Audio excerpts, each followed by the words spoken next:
اللہ تعالیٰ نے اس میں 3 بڑے پیغمبروں کا نام لیا اور اس کے بعد آل عمران کا ذکر کیا اور اس میں پھر ایک عورت کا قصہ بیان کیا، ایک عورت کی کہانی. اب آپ دیکھیے، قرآن کتاب ہدایت ہے، اس میں جتنے بھی واقعات ذکر کیے گئے ہیں، خواہ وہ ہماری شریعت سے ہیں یا ہم سے پہلے کی قوموں سے متعلق ہیں، ان میں ہمارے لیے سبق ہے. فَاقْصُصِ الْقَصَصَ لَعَلَّهُمْ يَتَفَكَّرُونَ، ان سب میں غور و فکر ضروری ہے. لیکن اس کے ساتھ ساتھ یہ جاننا دلچسپی کا سبب ہوگا کہ ہمارے دین میں عورت کا کیا مقام ہے، عورت کو کیا ذمہ داری دی گئی، اور عملی طور پر عورتوں نے کیا کردار ادا کیا معاشرے کی فلاح و بہبود، تعلیم و تربیت کے میدان میں. کیونکہ جب تک آپ کے سامنے یہ چیز بالکل واضح نہ ہو، آپ اپنا رول متعین نہیں کر سکتی یا اپنے کام پر مطمئن نہیں ہو سکتی. سب سے پہلی بات تو یہ ہے کہ اللہ کے رسول صلی اللہ علیہ وسلم نے عورتوں کو شقائق الرجال کہا. سنن نبی داؤد اور ترمذی میں آتا ہے، ایک مسئلے کا جواب دیتے ہوئے آپ نے فرمایا، انما النساء شقائق الرجال، عورتیں بلا شبہ مرد کا شقیقہ ہیں. شقائق شقیقہ سے ہے. شقیق یا شقیقہ عربی زبان میں کسی چیز کے درمیان سے پھٹے ہوئے 2 برابر برابر کے حصے کو کہتے ہیں. اسی سے درد شقیقہ میگرین بولا جاتا ہے، یعنی وہ درد جو سر کے آدھے حصے میں ہو. عورت مرد کا شقیقہ ہے.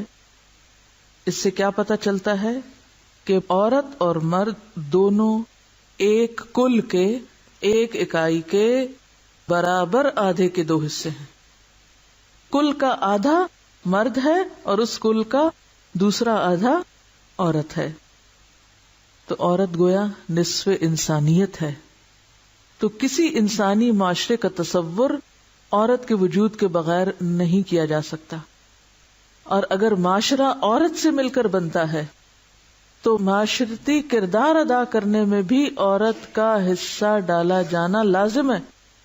ایک حصے کو اگر آپ مفلوج کر کے رکھ دیں اور باقی ایک حصہ معاشرے کی اصلاح کرتا رہے تو یہ ادھورا کام ہوگا، درست نہ ہوگا. اور پھر آپ صلی اللہ علیہ وسلم نے مردوں کو تعلیم دیتے ہوئے عورتوں کے بارے میں یہ بھی فرمایا، ما اکرم النساء الا کریم وما اہانہن الا لئیم.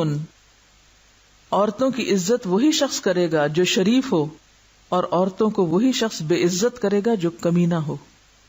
یعنی عورت قابل احترام ہے بحیثیت عورت کے بھی. عزت اور مرتبے کے لحاظ سے عورت اور مرد دونوں برابر کا درجہ رکھتے ہیں. اخلاق کا معیار یہ بتایا گیا کہ خیرکم خیرکم لأہلہ وانا خیرکم لأہلی واذا مات صاحبکم فادعوہ، کہ تم میں سب سے اچھا وہ ہے جو اپنے گھر والوں کے لیے اچھا ہو، اور میں اپنے گھر والوں کے لیے تم سب سے اچھا ہوں، اور جب تمہارا ساتھی فوت ہو جائے تو اس کے لیے دعا کرو. یہ حدیث ہے. پھر اسی طرح آپ نے یہ بھی فرمایا، کوئی مومن مرد کسی مومن عورت سے نفرت نہ کرے.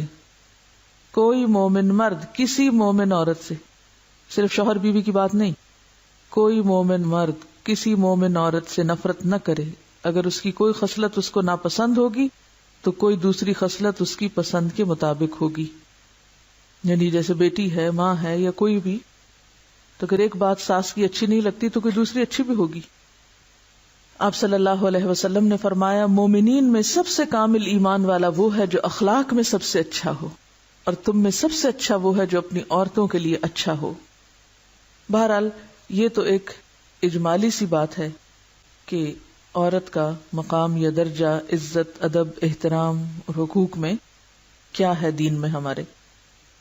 لیکن گھریلو زندگی کے علاوہ اجتماعی زندگی میں، معاشرے کے اندر تعمیر اور ترقی، اور خصوصی طور پر معاشرے کی اصلاح کے کام میں عورت کا کردار بہت اہم ہے.